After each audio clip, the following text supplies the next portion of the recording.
Assalamualaikum. Selamat datang di channel Lendor, Legenda Horor.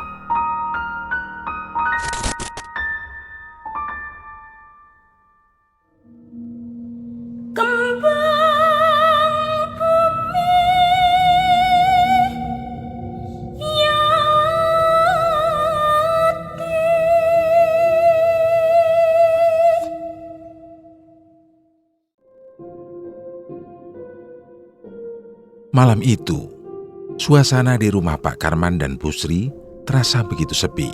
Lampu temaram di sudut ruangan membuat bayangan mereka tampak samar-samar. Pak Karman duduk lemas di kursi tua, memandangi meja makan yang hanya berisi sisa-sisa nasi dingin. Dia baru saja pulang dari pasar dengan pikiran yang berat. Harian penuh, tidak ada satupun pembeli yang mampir ke lapak kecilnya. Hatinya teriris, bukan karena lelah berdagang, melainkan karena besok adalah tenggat waktu pembayaran utang yang sudah jatuh tempo. Bu Sri yang duduk di seberangnya menyadari keheningan suaminya. Dengan tatapan penuh kasih, dia mencoba menyemangatinya, meski dalam hatinya sendiri merasa tak kalah khawatir. "Sabar, Pak. Mungkin besok dagangannya akan lebih laku. Jangan putus asa ya," ujar Bu Sri dengan suara lembut, meski matanya mulai berkaca-kaca. Pak Karman mendesah panjang. Bapak sudah mencoba segala cara, Bu. Tapi malam ini tak ada satupun orang yang membeli. Bapak merasa seperti ada sesuatu yang aneh. Tiap kali ada orang yang mendekat ke lapak, mereka seperti melihat sesuatu dan langsung pergi dengan wajah ketakutan." Bu Sri terdiam. Seketika bulu kuduknya meremang. "Maksudnya mereka melihat apa, Pak?" tanya Bu Sri ragu-ragu. "Bapak juga tidak tahu, Bu," jawab Pak Karman pelan. Tatapannya kosong. "Tapi Bapak merasa ada yang mengawasi. Setiap malam ada bayangan di pojok lapak. Namun setiap kali Bapak menengok, bayangan itu hilang. Semakin hari, perasaan Bapak semakin tidak enak, Bu," imbuhnya. Suasana semakin terasa mencekam. Angin malam berdesir lembut, membuat tirai jendela berayun perlahan. Bu Sri mencoba mengalihkan ketakutan itu dengan tersenyum tipis. Meskipun rasa cemas terus merayap di hatinya. "Sudahlah, Pak. Kita hadapi ini bersama. Tidak ada gunanya memikirkan hal-hal yang tidak jelas," ucap Bu Sri menenangkan. Namun sebelum Bu Sri selesai berbicara, terdengar suara ketukan pelan di depan pintu. Mereka berdua menatap dengan bingung. Siapa yang datang saat itu? Dengan langkah berat, Pak Karman berjalan menuju pintu. Jantungnya berdegup kencang. Ada firasat buruk yang sulit ia jelaskan. Saat ia membuka pintu, tidak ada siapapun di luar. Hanya ada angin malam yang berhembus dingin. Tiba-tiba dari balik gelapnya malam, terdengar suara aneh. Suara itu seperti berasal dari sudut halaman rumah mereka. Terdengar samar namun jelas. Pak Karman dan Bu Sri saling berpandangan dengan ketakutan. "Kau dengar itu, Bu?" tanya Pak Karman dengan suara bergetar. Bu Sri hanya bisa mengangguk, wajahnya pucat. Mereka tahu, malam itu bukan hanya mereka yang ada di rumah itu. Ada sesuatu yang lain.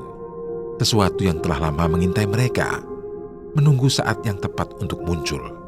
Suara burung hantu yang tak biasa terdengar tiba-tiba, mengisi keheningan malam. Suaranya melengking dan berulang-ulang, menambah rasa tidak nyaman di hati Pak Karman. Dia melirik ke arah jendela yang terbuka sedikit, membiarkan udara dingin masuk. "Burung hantu ini sejak kapan ada di sini?" gumam Pak Karman dengan wajah tegang. Bu Sri yang duduk di sampingnya menyadari perubahan raut wajah suaminya. "Sudahlah, Pak. Jangan dipikirkan suara burung itu. Mungkin hanya burung yang kebetulan lewat," ucapnya mencoba menenangkan, meskipun hatinya juga sedikit terusik. "Kita harus fokus. Jangan biarkan pikiran aneh-aneh merusak semangat kita," imbuh Bu Sri. Pak Karman mengangguk pelan, meski pikirannya masih berkecamuk. "Tapi Bu, sudah 3 hari ini tak ada satupun pembeli. Bakso yang Bapak jual selalu sisa dan terbuang. Kita sudah keluar modal banyak, tapi tidak ada hasil. Bapak takut ini tanda buruk." Mendengar perkataan Pak Karman, Bu Sri menggenggam tangan suaminya, berusaha menyalurkan sedikit ketenangan. "Aku tahu ini berat. Kita sudah berusaha sebaik mungkin, Pak. Tapi mungkin rezeki kita sedang seret. Jangan terlalu difikirkan. Besok kita coba lagi. Mungkin kita bisa buat inovasi baru, tambah menu, atau buat promosi kecil-kecilan," Pak Karman menghela napas dalam-dalam, menundukkan kepalanya. Tapi kalau begini terus, bagaimana kita bisa bayar hutang, Bu? Modal kita sudah habis. Bakso yang kita jual semuanya basi. Rasanya seperti ada yang menghalangi usaha kita. Entah itu apa. Bu Sri terdiam sejenak. Dia juga merasa berat, tapi tak mau menunjukkan kelemahannya di depan suaminya. Jangan terlalu memikirkan hal yang tidak-tidak, Pak. Rezeki memang kadang ada naik turunnya. Kita sudah melakukan yang terbaik. Mungkin Tuhan sedang menguji kita. Malam semakin larut, dan suara burung hantu itu kembali terdengar. Kali ini lebih dekat dan menggema di udara. Pak Karman tak bisa mengusir perasaan gelisah yang semakin merayap di hatinya. Namun Bu Sri tetap berusaha berpikir positif. Meski jauh di dalam lubuk hatinya, dia juga mulai merasa ada sesuatu yang tidak beres. Mereka berdua hanya bisa berharap esok hari membawa keberuntungan yang berbeda. Meskipun firasat buruk tak bisa sepenuhnya diabaikan. Malam semakin larut, rasa kantuk mulai menyerang. Akhirnya Bu Sri memutuskan untuk ke kamar, menemani putri mereka yang sudah dulu tertidur. "Istirahatlah, Pak. Jangan terlalu dipikirkan. Besok kita coba lagi," ucapnya sebelum beranjak pergi. Meskipun wajahnya tetap menyimpan kekhawatiran. Pak Karman hanya mengangguk pelan. Matanya masih tertuju pada secangkir kopi yang sudah mulai mendingin di meja. Pikirannya kalut, berkecamuk memikirkan nasib dagangannya yang tak laku dalam beberapa hari terakhir. Dia menghela napas panjang, merasa putus asa. Tak lama kemudian, terdengar ketukan pelan di pintu. Pak Karman langsung bangkit. Perasaannya sedikit terkejut, mengingat waktu sudah sangat malam. Dia berjalan menuju pintu dengan langkah pelan. Saat pintu dibuka, tampaklah sosok Pak Dodo, tetangganya yang biasa mampir untuk mengobrol. Pak Dodo, silakan masuk, Pak," ujar Pak Karman dengan senyum kecil. Meskipun hatinya masih terasa berat, Pak Dodo tersenyum hangat dan melangkah masuk. "Maaf, ganggu malam-malam begini, Pak. Tadi lihat lampu rumah masih menyala. Saya kira Bapak belum tidur, jadi saya kesini." Setelah duduk, Pak Karman kembali menyesap kopinya. Sementara Pak Dodo memperhatikan sahabatnya itu. Ada gurat kesedihan yang tak bisa disembunyikan dari wajah Pak Karman. "Kenapa, Pak? Kok kelihatannya murung begitu?" Pak Karman terdiam sejenak sebelum menjawab. "Iya, dagangan saya sudah 3 hari ini tidak laku, Pak Dodo. Modal sudah habis. Bakso yang dijual basi semua. Rasanya seperti ada sesuatu yang menghalangi rezeki kami. Saya nggak tahu harus gimana lagi. Sampai hutang pun belum bisa dibayar." Pak Dodo mengangguk pelan, memahami kegelisahan temannya. "Saya dengar-dengar dari istri saya juga. Katanya sekarang orang-orang di pasar banyak yang bilang begitu. Dagangannya tiba-tiba sepi. Padahal biasanya ramai. Ada yang bilang pasar itu sekarang dihuni sesuatu yang gak beres," balas Pak Dodo. Suaranya menurun saat membicarakan bagian terakhir. Pak Karman terdiam. Pikirannya langsung kembali ke kejadian-kejadian aneh yang dialaminya beberapa hari ini. "Saya juga merasa begitu, Pak Dodo. Tiap malam saat saya di lapak, rasanya ada yang mengawasi. Beberapa pembeli yang lewat tiba-tiba menghindar. Bahkan sebelum mendekat, saya nggak tahu apakah ini cuma perasaan saya atau memang ada yang aneh," ujar Pak Karman menjelaskan. Suasana hening sejenak. Pak Dodo menatap Pak Karman dengan serius. "Mungkin ada baiknya kita coba cari tahu, Pak. Siapa tahu memang ada sesuatu yang perlu dibereskan di sana. Kadang hal-hal begini nggak bisa kita anggap enteng. Bisa aja ada orang sirik." Pak Karman terdiam, merasa semakin gelisah. Namun di satu sisi dia tidak bisa menepis firasat buruk yang selama ini mengganggu pikirannya. Mungkin memang ada sesuatu yang lebih besar daripada sekedar masalah sepi pembeli.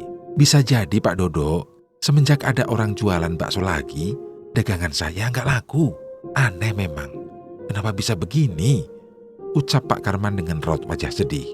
"Jika begitu, bisa jadi orang itu memakai pesugihan, Pak," balas Pak Dodo serius. "Pesugihan?" Pak Karman terperangah. Pak Karman langsung tersentak. Matanya melebar dengan keterkejutan. "Pesugihan? Yang benar saja, Pak Dodo. Saya tidak pernah kepikiran sampai ke situ. Tapi maksud Bapak, orang itu sengaja pakai ilmu hitam untuk menguasai pembeli?" Pak Dodo mengangguk pelan, menatap Pak Karman dengan serius. "Saya tidak menuduh langsung, Pak. Tapi ada banyak tanda-tandanya. Dagangan dia selalu laris. Sementara lapak lain termasuk punya Bapak, tiba-tiba sepi. Orang-orang yang lewat di depan lapak Bapak bahkan tidak jadi beli kan? Ada yang bilang mereka merasa takut atau seperti melihat sesuatu yang tidak biasa di depan lapak Bapak. Itu bisa jadi tanda kalau ada yang bermain dengan hal-hal gaib, ujar Pak Dodo menjelaskan. Pak Karman terdiam, pikirannya kalut. Tapi bagaimana saya bisa bersaing dengan orang seperti itu, Pak Dodo? Saya hanya jualan dengan cara biasa. Gak mungkin saya menang kalau lawan pesugihan. Pak Dodo menggeleng pelan. Itulah kenapa saya datang malam ini, Pak. Saya ingin kasih saran agar Pak Karman lebih hati-hati. Jangan sembarangan saat jualan di sana. Kalau benar orang itu pakai cara begitu, bisa-bisa Bapak malah kena dampaknya. Pak Karman semakin bingung. Wajahnya penuh kegelisahan. Tapi saya nggak tahu harus ngapain, Pak Dodo. Kalau memang begitu, apa yang bisa saya lakukan? Saya nggak mau terseret ke hal-hal seperti itu. Tapi saya juga harus tetap cari nafkah. Pak Dodo tersenyum kecil, mencoba menenangkan temannya. Begini, Pak, saya tahu satu orang yang bisa bantu. Orang ini mengerti soal hal-hal begitu, tapi bukan untuk pesugihan ya. Dia bisa bantu Bapak untuk membersihkan dagangan dan usaha Bapak dari pengaruh buruk. Orang ini tinggal di daerah Jawa Barat, Ujung Selatan. Saya bisa kasih alamatnya kok, ucap Pak Dodo dengan pelan dan serius. Pak Karman terdiam, masih terlihat ragu. Tapi Pak, apa ini tidak berbahaya? Bagaimana kalau ternyata orang itu juga terlibat dalam hal-hal yang tidak baik? Pak Dodo menepuk bahu Pak Karman pelan. Jangan khawatir, Pak. Orang ini terkenal baik dan selalu membantu orang-orang yang tertimpa kesulitan. Kalau Bapak memang merasa ini jalan terbaik, datang saja ke sana besok. Siapa tahu ada solusi untuk semua masalah ini. Dengan tangan gemetar, Pak Karman menerima secari kertas yang diberikan Pak Dodo. Alamat yang tertulis di sana membuat hatinya bergetar. Daerah itu jauh, tapi jika ini adalah satu-satunya cara untuk menyelamatkan usahanya, mungkin dia harus mencobanya. Malam itu Pak Karman tak bisa tidur. Pikirannya terus berkecamuk antara rasa takut dan harapan yang tipis. Setelah memberikan secari kertas berisi alamat, Pak Dodo menghela napas panjang, lalu menatap Pak Karman dengan tatapan yang lebih serius. Sebenarnya Pak Karman, ucap Pak Dodo dengan suara pelan, kalau Bapak mau, bukan cuma membersihkan usaha dari pengaruh buruk saja yang bisa dilakukan. Orang yang akan Bapak temui ini, Basugiwo namanya, juga bisa bantu Bapak kalau ingin lebih sekedar dagangan laris. Pak Karman mengangkat alisnya, bingung dan penasaran. Lebih dari sekedar dagangan laris, maksud Bapak apa? Pak Dodo tersenyum samar, lalu melanjutkan dengan nada yang hati-hati. Basugiwo bukan orang sembarangan, Pak. Dia terkenal karena kemampuannya. Kalau Bapak benar-benar ingin mengubah nasib, dia bisa bantu Bapak untuk mendapatkan kekayaan yang lebih besar. Tapi tentu saja, semua itu ada syaratnya. Pak Karman merasa jantungnya berdebar lebih cepat. Kata-kata Pak Dodo seolah membuka pintu harapan yang selama ini tertutup rapat. Dengan kondisi ekonomi yang makin sulit, hutang yang terus menumpuk, dan dagangan baksonya yang tak kunjung laku, tawaran ini terdengar sangat menggoda. Apa maksudnya syarat, Pak Dodo? Tanya Pak Karman dengan nada ragu. Pak Dodo mendekatkan tubuhnya ke arah Pak Karman, berbicara lebih pelan. Syaratnya, ya seperti pesugihan pada umumnya, Pak. Basugiwo akan meminta sesuatu dari Bapak, tapi hasilnya jelas. Dagangan Bapak nggak cuma laris, tapi Bapak bisa hidup berkecukupan. Hutang-hutang yang menumpuk akan lunas dengan cepat, dan saingan di pasar nggak perlu lagi dipikirkan, jawab Pak Dodo. Pak Karman terdiam. Otaknya bekerja keras memproses apa yang baru saja didengarnya. Kekayaan, lunasnya hutang, dan saingan dagang yang tak lagi mengganggu. Semua itu terdengar seperti solusi sempurna. Namun ada sesuatu yang membuat hatinya berdebar, tidak nyaman. Tapi Pak Dodo, apa syaratnya? Apa yang harus saya korbankan? Saat itu Pak Dodo tersenyum tipis. Setiap pesugihan pasti ada syarat, Pak. Tapi Mbah Sugiwo ini dikenal sebagai orang yang bisa menyesuaikan syarat dengan kemampuan orang yang datang padanya. Dia nggak akan meminta sesuatu yang di luar kemampuan Bapak. Mungkin nanti akan diminta sesajen atau hal-hal lain. Tapi percayalah, ini bukan pesugihan yang membahayakan seperti yang Bapak dengar di luar sana. Banyak orang yang sudah berhasil lewat bantuan Pak Sugiwo. Kegelisahan masih membayangi hati Pak Karman. Tapi di sisi lain, dia mulai tergoda ekonominya yang benar-benar sulit saat ini. Ditambah dagangan bakso yang terus merugi dan hutang yang semakin menumpuk, membuat pikirannya berputar-putar mencari jalan keluar. Jadi, kalau saya temui Mbak Sugiwo, saya bisa jadi kaya ya? Tanyanya pelan. Pak Dodo mengangguk mantap. Iya Pak Karman, tapi ingat, semua ini pilihan Bapak. Saya hanya menyarankan, kalau Bapak merasa ini jalan terbaik, maka tidak ada salahnya dicoba. Pak Karman terdiam lama. Di satu sisi, dia merasa tawaran ini sangat menggiurkan. Tapi di sisi lain, bayangan akan pesugihan membuat hatinya cemas. Namun dalam kondisi terdesak seperti ini, apalagi setelah mendengar pesaingnya mungkin menggunakan cara-cara gaib, tawaran ini mungkin adalah satu-satunya harapan yang bisa diandalkan. Malam itu Pak Karman tak bisa memejamkan mata. Tawaran dari Pak Dodo terus terngiang di pikirannya, mengadu antara akal sehat dan keputusasaan. Pak Karman duduk terpaku. Pikirannya terus bergulat antara rasa takut dan harapan. Di satu sisi, dia takut jika pesugihan ini meminta tumbal, terutama dari keluarganya. Namun di sisi lain, hidupnya yang semakin terhimpit membuat tawaran ini begitu menggoda. Rasa cemas menghantuinya, seolah-olah dia berada di persimpangan yang gelap tanpa tahu harus mengambil jalan yang mana. Pak Dodo, ucap Pak Karman dengan nada pelan dan ragu. Saya takut kalau pesugihan itu minta tumbal. Saya tidak mau ada yang terjadi pada keluarga saya. Istri saya dan anak-anak saya adalah segalanya buat saya. Kalau harus menukar mereka dengan kekayaan, saya lebih baik tidak melakukannya, imbuhnya menjelaskan. Pak Dodo tersenyum tipis, seolah sudah menduga kekhawatiran itu akan muncul. Dia menepuk bahu Pak Karman dengan lembut, mencoba menenangkan sahabatnya. Tenang Pak Karman, saya paham ketakutan Bapak.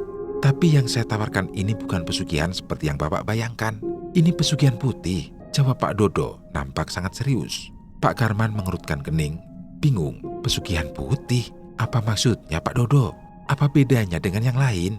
Pak Dodo menarik napas dalam, lalu menjelaskan dengan nada lebih santai.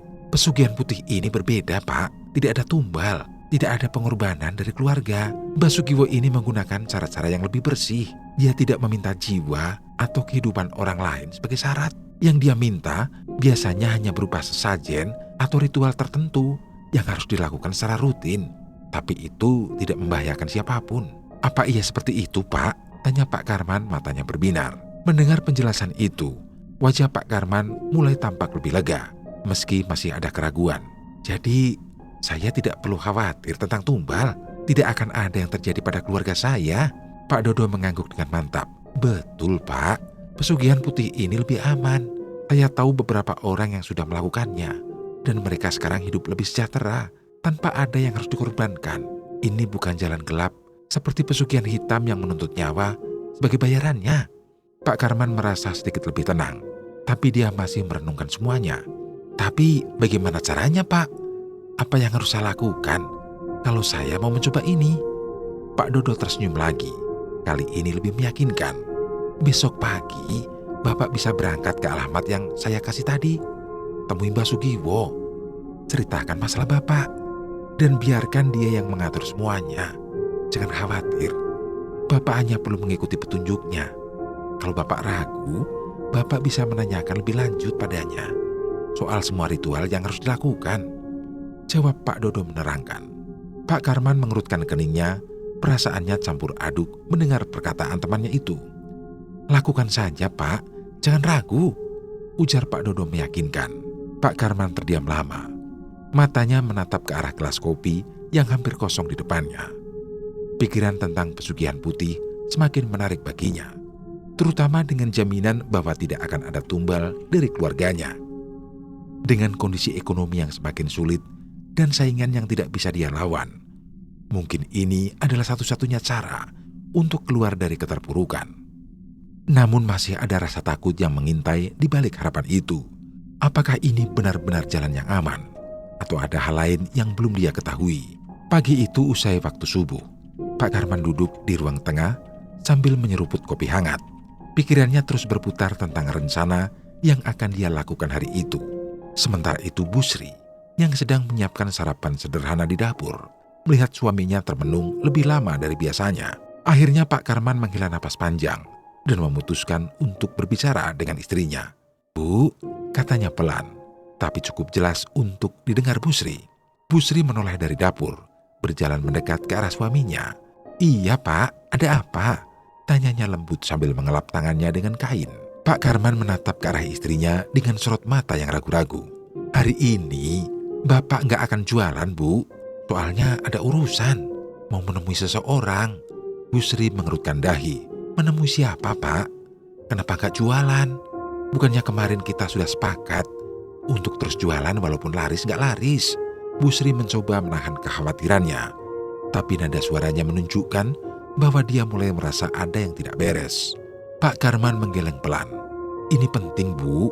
Bapak perlu ketemu orang ini. Mungkin ini bisa membantu kita keluar dari masalah yang sedang kita hadapi." Mendengar perkataan suaminya, Busri semakin bingung dan penasaran. "Maksud Bapak apa? Orang siapa yang Bapak temui? Kenapa nggak bilang dari kemarin-kemarin?" Pak Karman menunduk, tidak berani menatap langsung mata istrinya. Dia tahu bahwa penjelasan lebih jauh hanya akan menimbulkan lebih banyak pertanyaan dan kekhawatiran. "Bu, maaf, Bapak nggak bisa jelasin semuanya sekarang. Yang jelas, ini demi kebaikan kita dan demi keluarga kita, Bu." Jawaban suaminya yang penuh rahasia. Busri merasa cemas, namun dia juga tahu bahwa saat ini bukan saat yang tepat untuk mendesak. Dia mempercayai suaminya, meski hatinya penuh tanda tanya. "Ya sudah Pak, kalau memang Bapak yakin, saya cuma bilang hati-hati. Jangan lakukan hal yang aneh-aneh ya," ujar Busri. Raut wajahnya menunjukkan kegelisahan. Pak Karman mengangguk sambil tersenyum tipis. Meski senyum itu tidak benar-benar meyakinkan. "Semoga saja, Bu. Bapak akan hati-hati kok." Busri menarik napas dalam-dalam, kemudian memegang tangan suaminya dengan lembut. "Ibu nggak tahu apa yang Bapak rencanakan, tapi tolong ingat keluarga kita. Saya dan anak-anak butuh Bapak. Jangan lakukan sesuatu yang nanti akan Bapak sesali."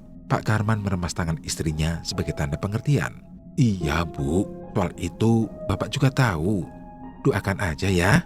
Setelah percakapan itu, Pak Karman bergegas bersiap-siap. Dia menggenggam kertas kecil yang diberikan Pak Dodo kemarin malam, yang berisi alamat rumah Mbah Sugiwo di ujung selatan Jawa Barat. Dalam benaknya, tawaran pesugihan putih itu menjadi harapan yang sulit untuk dia abaikan. Meski ada sedikit ketakutan yang masih mengintai, namun kondisi yang memaksa membuat Pak Karman akhirnya memutuskan untuk melangkah, dengan harapan besar bahwa jalan ini akan membawa keberuntungan tanpa mengorbankan orang-orang yang dia cintai. Busri hanya bisa memandang kepergian suaminya dengan tatapan penuh kekhawatiran. Hatinya berbisik bahwa sesuatu yang besar sedang terjadi, tapi dia tak mampu menebak apa yang sebenarnya ada di balik rencana Pak Karman. Sepanjang perjalanan menuju ujung selatan Jawa Barat, Pak Karman tidak henti-hentinya memikirkan langkah besar yang akan dia ambil. Jalanan yang sepi dan sesekali diselimuti kabut tipis membuat pikirannya semakin berat. Bayangan keluarganya, terutama Busri dan anak-anaknya, berputar di benaknya. Dia tahu apa yang akan dia lakukan bisa saja mengubah hidup mereka. Namun, dia juga paham risikonya. Apakah benar ini jalan yang terbaik? Gumamnya dalam hati. Setiap kali keraguan muncul, Pak Karman teringat cerita Pak Dodo semalam tentang pesugihan putih yang tidak meminta tumbal. Kata-kata itu seolah menjadi pancingan harapan di tengah himpitan ekonomi yang mencekik. Kalau benar tidak ada tumbal dan hanya perlu melakukan ritual sederhana, mungkin ini bisa jadi jalan keluarku, pikirnya. Mobil yang disewanya melaju perlahan di jalanan pedesaan. Rumah-rumah mulai jarang terlihat, digantikan oleh hamparan hutan dan pegunungan yang seakan menyimpan misteri. Mbah Sugiwo, sosok yang belum pernah dia temui, kini menjadi tumpuan harapannya. Pak Karman memantapkan hati. Apa salahnya mencoba? Selama tidak ada yang dirugikan, keluarga juga aman, mungkin ini memang jalan yang diberikan Tuhan untuk saya, bisiknya meyakinkan diri. Pak Karman tahu hidupnya semakin sulit dengan banyaknya hutang dan dagangan yang sepi. 3 hari tanpa pembeli adalah pukulan yang sangat berat bagi pedagang kecil sepertinya. Belum lagi saingan baru yang konon katanya memakai ilmu hitam untuk menarik pelanggan. Itu membuat situasinya semakin terpojok. Kalau saya tidak melakukan ini, mungkin hidup saya akan semakin terpuruk, pikirnya mencoba meyakinkan hatinya. Dengan pikiran yang berkecamuk, Pak Karman terus melaju, menyusuri jalan setapak yang kian lama semakin sunyi. Suara burung-burung hutan sesekali terdengar. menambah kesan bahwa dia semakin jauh dari peradaban. Namun dalam kesunyian itu, ada perasaan tenang yang mulai merasukinya. Seolah-olah dia mulai menerima keputusan yang telah diambil. Aku harus melakukannya, gumam Pak Karman akhirnya. Hatinya mantap. Tekanan ekonomi yang dia rasakan, hutang yang semakin menumpuk, dan saingan yang tidak bisa dia lawan. Semua itu membuat Pesugihan Putih ini terasa seperti satu-satunya jalan keluar. Siang itu setelah menempuh perjalanan yang cukup jauh dan melelahkan, Pak Karman akhirnya sampai di alamat yang dituju. Rumah yang dia temukan bukanlah rumah biasa, melainkan sebuah rumah papan tua yang berdiri di tengah hutan, jauh dari pemukiman warga. Pepohonan tinggi di sekitarnya menambah kesan yang sunyi dan misterius. Pak Karman merasa udara di sekitar rumah itu lebih sejuk, namun juga menyimpan aura yang sulit dijelaskan. Dengan hati berdebar dan perasaan was-was, Pak Karman berjalan menuju pintu rumah tersebut. Kakinya terasa berat, namun dorongan untuk menyelesaikan apa yang sudah dimulai membuatnya terus maju. Dia mengetuk pintu kayu yang sudah mulai lapuk itu dan mengucapkan salam dengan suara yang sedikit gemetar. "Permisi," ucap Pak Karman sambil menunggu dengan tegang. Tak lama setelah salamnya diucapkan, pintu itu terbuka pelan dengan bunyi derit yang menyeramkan. Dari balik pintu, terlihat sosok lelaki tua dengan pakaian serba hitam. Rambutnya yang sudah memutih digulung ke belakang, dan wajahnya keriput namun penuh ketenangan. Mata lelaki itu tajam, tapi ada senyuman ramah yang menghiasi wajahnya, seolah dia sudah menunggu kedatangan tamu. "Iya, Jang," jawab lelaki tua itu dengan suara berat namun ramah. "Silahkan masuk, Nak. Sudah lama saya menunggu kedatanganmu," imbuhnya. Pak Karman sedikit terkejut dengan ucapan itu, seolah lelaki tua tersebut sudah tahu tujuannya datang. Namun dia tetap melangkah masuk dengan hati-hati. Saat masuk ke dalam rumah, suasananya lebih aneh. Ruangannya sederhana, hanya ada beberapa perabotan tua, namun di salah satu sudutnya terdapat meja dengan sesajen yang tertata rapi.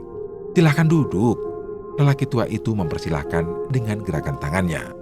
"Saya tahu kamu datang ke sini bukan tanpa alasan," tambahnya dengan senyuman aneh. Pak Karman duduk dengan perlahan, matanya terus memperhatikan sekeliling ruangan. "Iya, Mbah, saya datang karena butuh bantuan," jawab Pak Karman pelan. Perasaannya masih bercampur aduk antara harapan dan ketakutan. Mbah Sugiwo mengangguk, pandangannya tajam menembus mata Pak Karman. "Bantuan yang kamu cari tidak sembarangan. Kamu datang untuk pesugihan, kan?"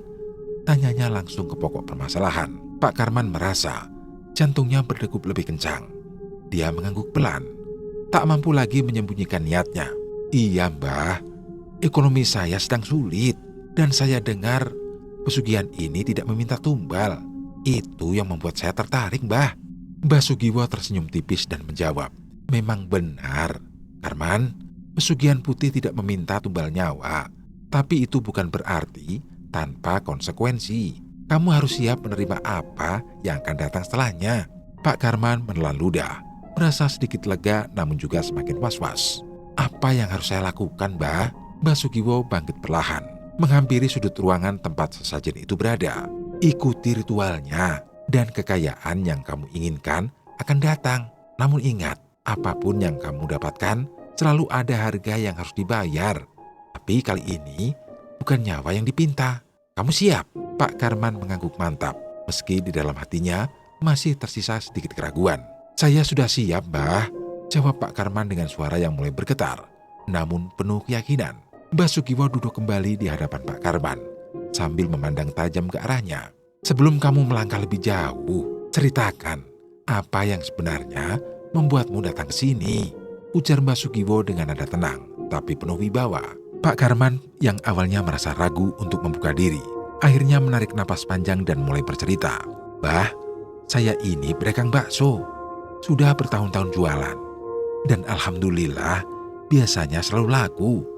Tapi beberapa minggu terakhir, saya mengalami masa yang sulit. Sangat sulit. 3 hari berturut-turut, tidak ada satupun pembeli yang datang. Dan sejak ada penjual baru yang membuka warung tak jauh dari tempat saya, dagangan saya semakin tidak laku," jawab Pak Karman menjelaskan. Mbah Sugiwo mengangguk pelan.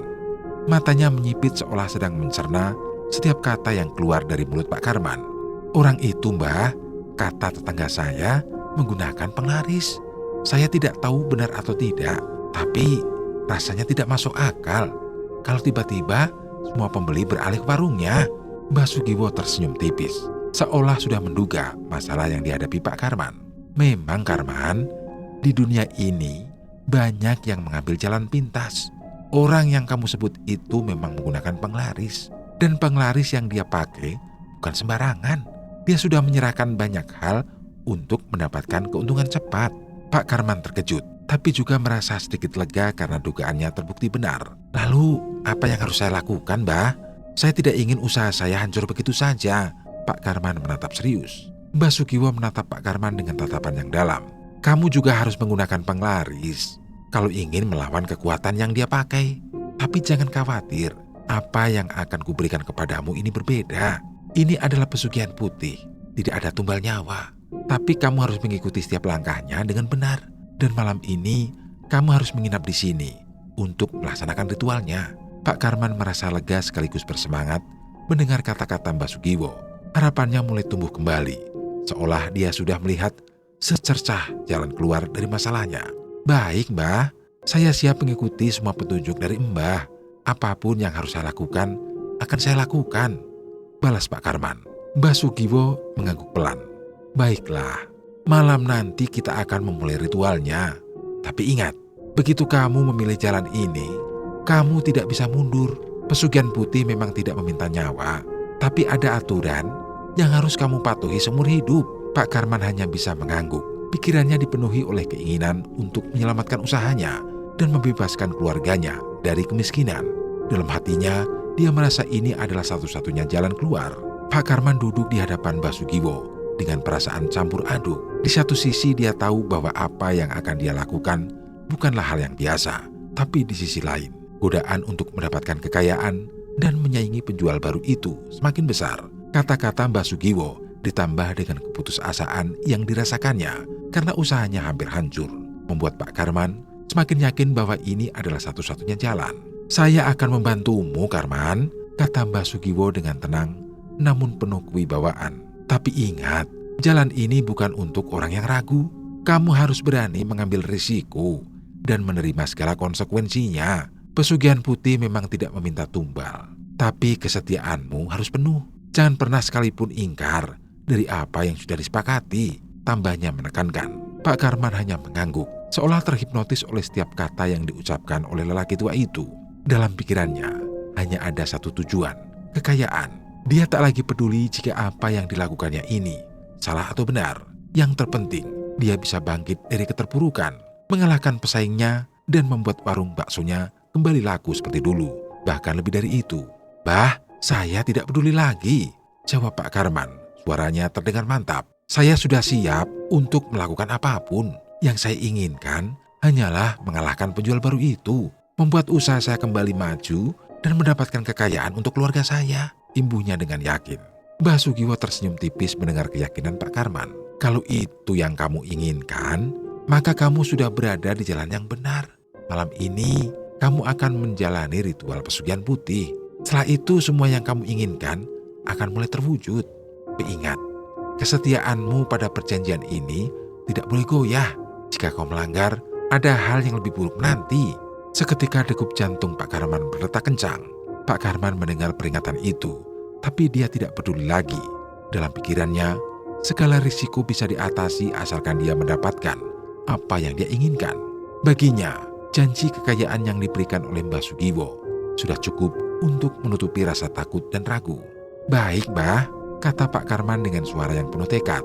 Saya akan melakukan apapun yang harus dilakukan, imbuhnya. Mbah Sugiwo mengangguk, kemudian berdiri dan berjalan menuju sudut ruangan di mana sesajen itu berada. Kalau begitu, istirahatlah dulu, Karman. Malam nanti kita akan memulai ritualnya. Persiapkan dirimu dan jangan ragu lagi. Pak Karman mengangguk pelan, kemudian mengikuti perintah Mbah Sugiwo untuk beristirahat. Di dalam hatinya, meskipun ada sedikit perasaan takut, dia sudah memutuskan untuk melangkah maju. Pikirannya hanya dipenuhi oleh bayangan kekayaan dan kesuksesan yang akan segera dia raih. Malam itu, suasana di sekitar rumah Mbah Sugiwo begitu sunyi. Angin malam yang dingin berhembus pelan, menambah kesan misterius di tengah hutan yang gelap. Jam dinding menunjukkan pukul 10 malam dan Pak Karman duduk di depan Mbah Sugiwo, mendengarkan dengan seksama setiap instruksi yang diberikan. Hatinya mulai berdebar kencang, rasa takut dan ragu perlahan-lahan menyelinap ke dalam pikirannya. Namun bayangan kekayaan yang dijanjikan membuatnya tetap bertahan. Mbah Sugiwo dengan tatapan tajam mulai memberikan peringatan. Karman, sebelum kita mulai, kamu harus tahu bahwa ritual ini bukan untuk orang yang setengah hati. Apa yang akan kamu lakukan malam ini akan mengubah hidupmu. Mandi dengan air yang sudah kuberi kembang 7 rupa. Itu adalah bagian awal untuk membersihkan aura negatifmu. Setelah itu, kamu akan bertapa di ruangan yang sudah kusiapkan. Di sana, kamu harus fokus pada tujuanmu. Jangan sekali-kali mengalihkan pikiran, ujar Mbah Sugiwo menenangkan. Pak Karman mengangguk pelan. Meski perasaannya semakin kacau, dia tak bisa mengabaikan rasa takut yang mulai tumbuh dalam hatinya. Bah, apakah saya benar-benar akan mendapatkan apa yang saya inginkan? Tanyanya dengan suara sedikit bergetar. Mbah Sugiwo menatapnya dengan dingin, lalu menjawab, kamu akan mendapatkan apa yang kamu inginkan, Karman. Tapi ingat, ini adalah jalan yang tidak bisa kau patahkan di tengah. Sekali kamu memulai, kamu harus terus berjalan di atasnya. Tidak ada jalan kembali. Pak Karman menelan ludah, mencoba menenangkan dirinya. Bayangan hutang yang menumpuk, warung bakso yang sepi, dan keluarga yang harus dia hidupi terus menghantui pikirannya. Di tengah kebimbangannya, satu pikiran membuatnya tetap bertahan. Kekayaan. Baiklah, Mbah, saya akan melakukannya demi bisa mengubah nasib saya, jawab Pak Karman akhirnya, meski hatinya masih berdebar keras. Perkataan itu membuat Mbah Sugiwo tersenyum tipis, lalu berdiri dan mengambil sebuah mangkuk berisi air yang telah diberi kembang 7 rupa.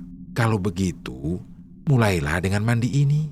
Bersihkan dirimu dari segala hal yang menghalangi jalanmu. Setelah itu, masuklah ke ruangan yang sudah kusiapkan dan duduk di sana. Jangan bicara, jangan bergerak, jangan berpikir yang lain kecuali tujuanmu. Pak Karman mengambil mangkuk tersebut dengan tangan bergetar.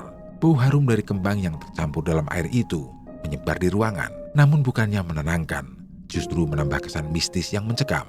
Dia berjalan menuju kamar mandi yang sudah ditunjukkan Mbah Sugiwo dan memulai ritual mandinya. Air dingin yang membasahi tubuhnya membuatnya semakin sadar akan apa yang sedang dia lakukan. Sambil menyiramkan air di atas kepalanya, Pak Karman berusaha menenangkan dirinya.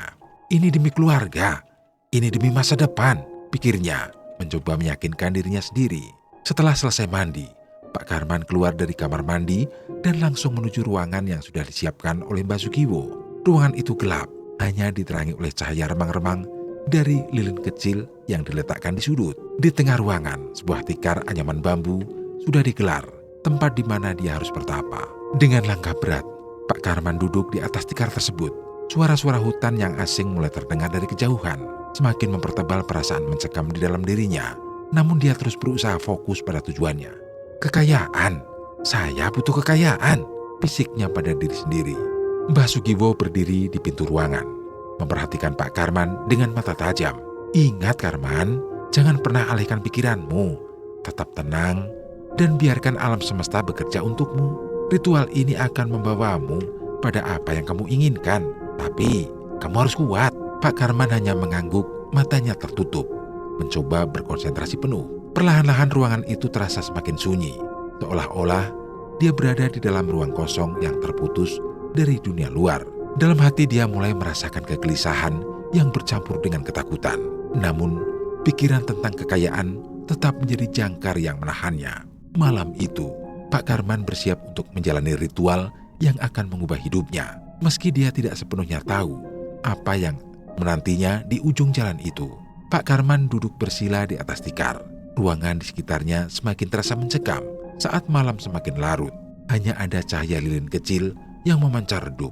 Nyaris tak cukup untuk menerangi wajahnya yang dipenuhi kecemasan.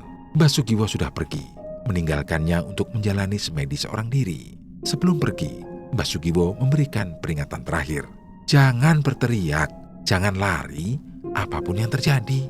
Ingat mantranya, dan tetaplah di sini sampai fajar. Ini adalah ujianmu, ucap Mbah Sugiwo dengan nada tegas namun penuh misteri. Saat itu Pak Karman hanya bisa mengangguk meskipun hatinya bergetar ketakutan. Dia memegang kertas kecil berisi mantra yang harus dia baca berulang-ulang. Sementara bayangan dari segala hal yang mungkin terjadi terus menghantui pikirannya. Sebuah ketakutan mulai merayap dalam benaknya. Namun dia memaksakan dirinya untuk tetap tenang. Kekayaan, itu yang diinginkannya.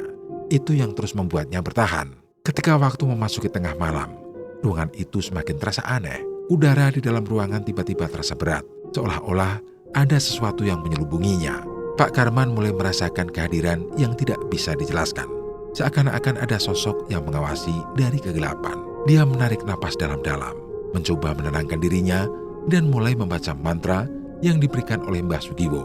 Suaranya bergetar pada awalnya, tetapi dia memaksa dirinya untuk terus melafalkannya. Namun, baru beberapa kali mantra itu dibaca, suara aneh mulai terdengar dari sudut ruangan. Suara langkah kaki yang sangat pelan, seakan-akan ada seseorang yang sedang berjalan mendekat. Pak Karman berusaha mengabaikannya, mengingat nasihat Mbah Sugiwo untuk tidak berteriak atau lari. Namun suara langkah kaki itu semakin jelas, semakin dekat, dan jantung Pak Karman berdegup semakin kencang. Pak Karman menutup matanya rapat-rapat, berusaha mengusir ketakutan yang semakin mendesak. Namun suara langkah itu tidak berhenti. Ini disertai suara desisan, seolah-olah ada makhluk yang sedang mengelilinginya, mengawasinya dengan mata yang tidak terlihat. Tidak boleh berteriak, tidak boleh lari. Pak Karman mengulang-ulang kata-kata itu dalam pikirannya sambil tetap membaca mantra. Suaranya semakin cepat, semakin tidak karuan. Tiba-tiba, suara seperti deru angin kencang terdengar di telinganya, dan bayangan gelap mulai bergerak di sudut matanya. Bayangan itu seperti sosok manusia, namun bergerak dengan cara yang tidak wajar, melayang dan mendekat. Pak Karman berusaha fokus, tetapi keringat dingin mulai membasahi wajah dan punggungnya. Suasana mencekam itu membuatnya seolah merasa waktu berjalan sangat lambat. Sekilas Pak Karman bisa merasakan hembusan napas dingin yang ada di tengkuknya. Dia ingin sekali berbalik, namun dia tahu jika dia melanggar instruksi Mbah Sugiwo, semuanya bisa berakhir buruk. Dia harus bertahan, harus. Namun semakin lama dia bertahan, semakin berat ujiannya. Bayangan itu kini terasa berada di belakangnya, mengitari tubuhnya, membuat bulu kuduknya meremang. Suara desisan semakin keras, lalu terdengar bisikan halus, menyeramkan dan tak jelas asalnya. Bisikan itu seolah mengajak Pak Karman untuk berhenti, untuk lari, atau setidaknya membuka matanya dan melihat apa yang sebenarnya ada di sekitarnya. Pak Karman menutup matanya lebih rapat lagi, merapal mantra dengan tergesa-gesa, mencoba menutup telinganya dari bisikan-bisikan itu. Ini hanya ilusi, ini hanya ujian, pikirnya berulang kali. Saat dia berada di puncak ketakutannya, suara pintu perlahan berderit di ujung ruangan, membuatnya ingin menoleh. Namun dia ingat apa yang dikatakan Mbah Sugiwo, tetap di tempat, jangan bergerak apapun yang terjadi. Pak Karman terus membaca mantranya. Bahkan ketika suara itu semakin dekat, dia tak bisa menebak apa yang sedang terjadi. Tapi kegelapan di sekitarnya kini terasa hidup, seperti menyelimuti tubuh dan pikirannya. Suasana di dalam ruangan semakin mencekam. Suara gemuruh yang rendah, seperti raungan dari alam lain, mulai menggema di sekeliling Pak Karman. Ruangan yang tadinya sunyi, kini terasa seperti dihantam badai gaib yang penuh energi tak kasat mata. Meskipun matanya terpejam, Pak Karman bisa merasakan kehadiran sesuatu yang besar, gelap, dan sangat menakutkan sedang mengelilinginya. Suara seram itu, seperti suara tangisan bercampur tawa menyeramkan, terdengar semakin jelas di telinganya. Hembusan angin dingin yang tak wajar membuat tubuhnya gemetar.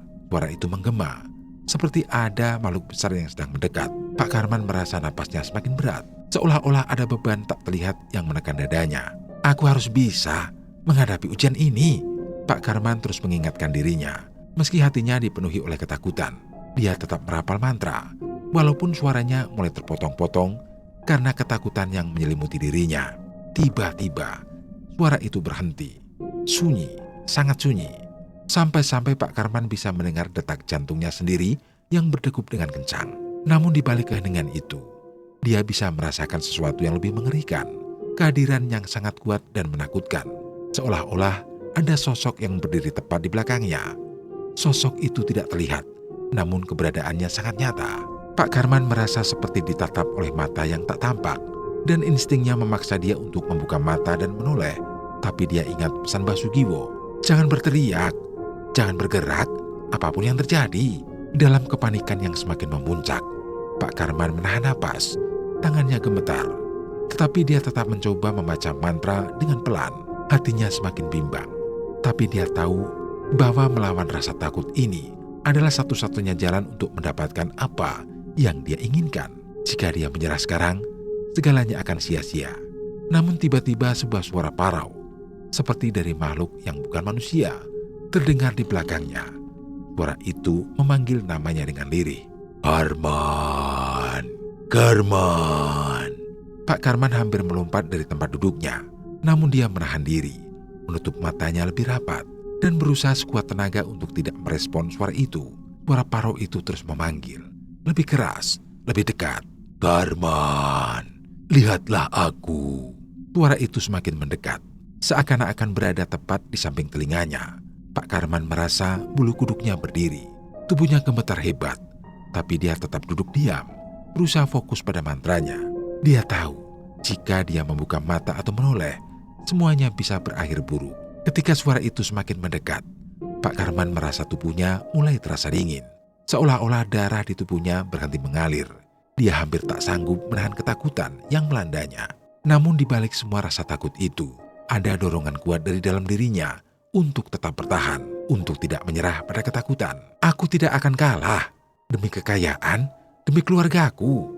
Pak Karman berbisik pada dirinya sendiri, berusaha menguatkan hatinya. Dengan sisa keberanian yang dia punya, Pak Karman terus membaca mantranya. Meski suara parau itu masih memanggil, memancingnya untuk membuka mata. Ketika suara itu semakin mendekat, ada satu detik yang terasa seperti kekekalan, di mana waktu seolah-olah berhenti, dan Pak Karman merasa sangat dekat dengan kekuatan yang luar biasa, entah itu baik atau jahat.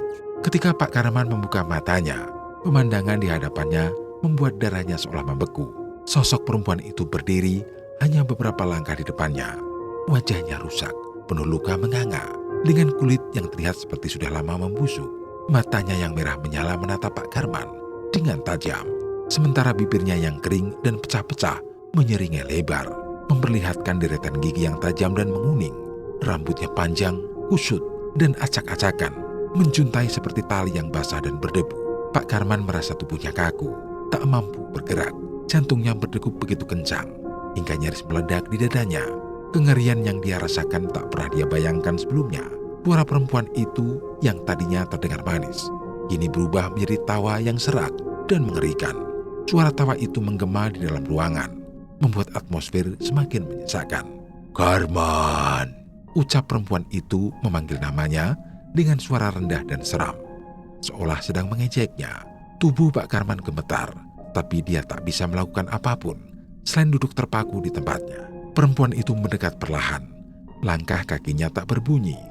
Namun setiap kali dia bergerak, hawa dingin yang menusuk terasa semakin kuat. Mata Pak Karman tak bisa lepas dari sosok mengerikan itu. Tapi dia tahu, dia tak boleh lari atau berteriak. Sesuai perintah Mbah Sugiwo, perempuan itu kembali berhenti tepat di hadapan Pak Karman. Wajahnya semakin dekat hingga Pak Karman bisa mencium bau busuk yang menyengat, seperti daging yang sudah lama membusuk. Sosok itu kemudian berbicara dengan suara pelan tapi jelas.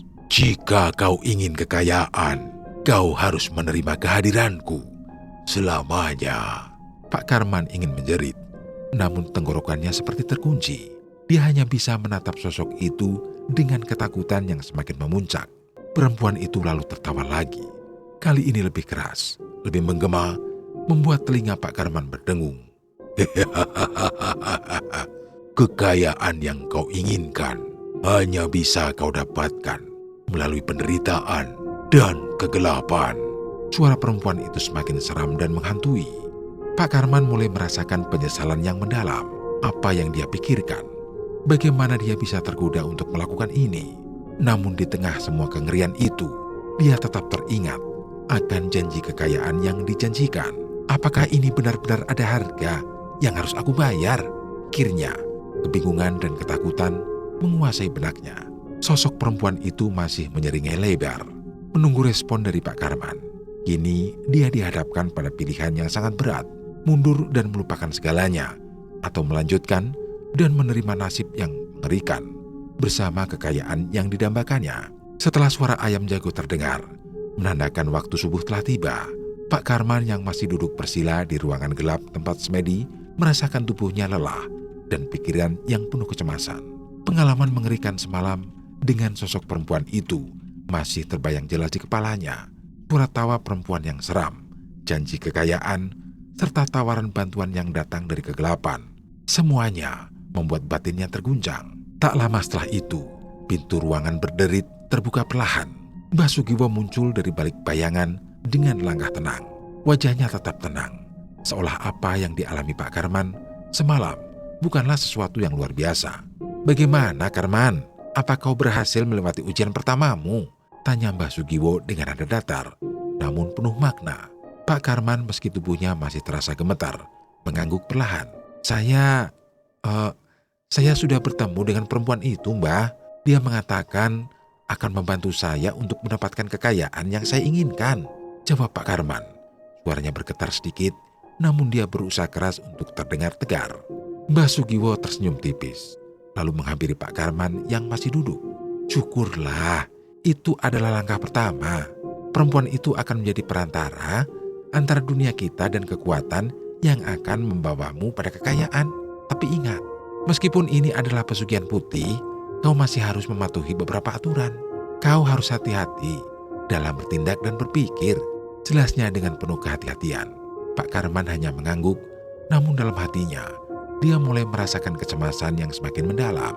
Dia tidak pernah membayangkan akan masuk ke dalam dunia seperti ini. Tapi dalam situasi ekonominya yang semakin terpuruk, dia merasa tidak ada pilihan lain. "Sekarang, kamu pulanglah," lanjut Mbah Sugiwo. "Kekayaan yang kau inginkan akan mulai mendatangi kehidupanmu. Namun, selalu ingat kata-kataku. Jangan pernah lengah atau melupakan perjanjian ini. Karena perempuan itu akan selalu berada di dekatmu." Pak Karman menelan ludah, membayangkan sosok seram yang akan terus mengawasinya. Tapi janji kekayaan yang mulai menggodanya membuatnya kembali mantap. Setelah berpamitan dengan Mbah Sugiwo, Pak Karman meninggalkan rumah itu dengan langkah berat. Perasaan lega karena ritual sudah selesai, bercampur dengan ketakutan akan apa yang baru saja dilakukannya, terus mengganggu pikirannya. Saat perjalanan pulang, Pak Karman bertanya-tanya, apakah semua ini benar-benar sepadan? Namun bayangan kekayaan dan kesuksesan mulai membungkus ketakutan yang masih menggantung di hatinya. Sekitar jam 1 siang, Pak Karman akhirnya tiba di rumahnya setelah perjalanan panjang. Keringat masih membasahi tubuhnya, tapi raut wajahnya tampak lebih ceria. Meski ada sedikit kelelahan, Bu Sri yang dari pagi merasa khawatir segera menyambutnya di pintu dengan tatapan cemas. "Pak, dari mana saja? Kok semalam gak pulang?" tanya Bu Sri lembut, tapi dengan nada jelas menunjukkan kekhawatiran yang mendalam. Pak Karman tersenyum, meskipun ada sedikit kegelisahan yang tersembunyi di balik senyum itu. "Bapak baik-baik saja, Sri. Tadi malam cuma ketemu seseorang yang bisa bantu aku soal usaha kita. Gak usah khawatir," jawabnya mencoba meredakan kecemasan istrinya. Bu Sri melihat suaminya tampak lebih ceria dari biasanya, meskipun masih tak bisa menghilangkan rasa penasaran di dalam hatinya.